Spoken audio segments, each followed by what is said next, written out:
So we're walking away from Cornland School, which sits adjacent to a portion of the Great Dismal Swamp. So as we walk away from the swamp, this is what you see in the area.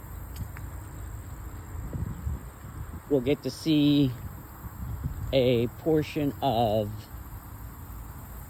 the bike trail all the way down to the inn, which is where we're walking now. It's an amazing area. It's beautiful.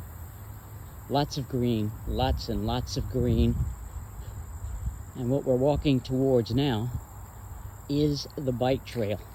We might even see a bike or two ride by, because it's a thing. People come out here every week to ride their bikes.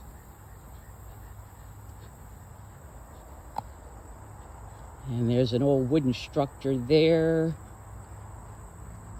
I believe it is the building where they collected toll from the ships. When the ships came in, they collected tolls.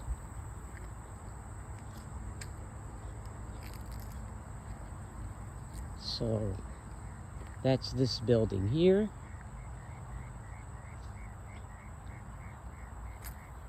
A little spooky looking, but the amazing thing is it's still standing. That's what's so amazing about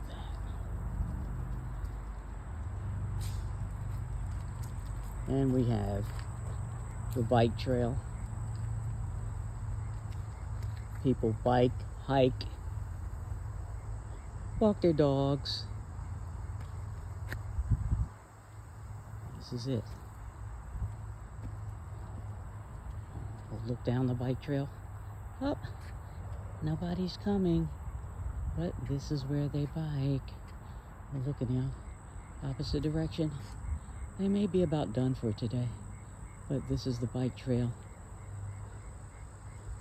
if you care to visit. Okay, we're gonna leave the area now. We just wanted to show you what was here. If you want to visit, it's on Glencoe Street. There's the signage.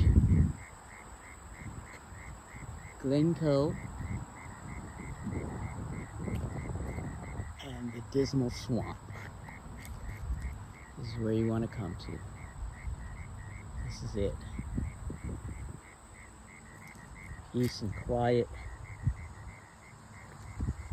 There's also a couple of homes back here too. Can you believe people live along the Dismal Swamp Trail? They do.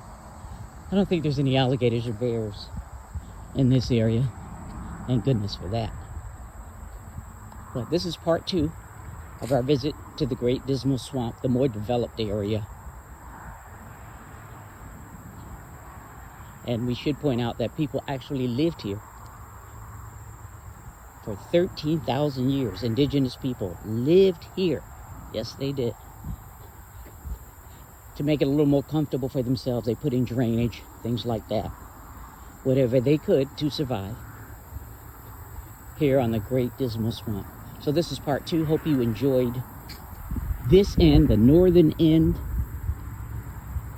of this video. And we'll see you guys next time.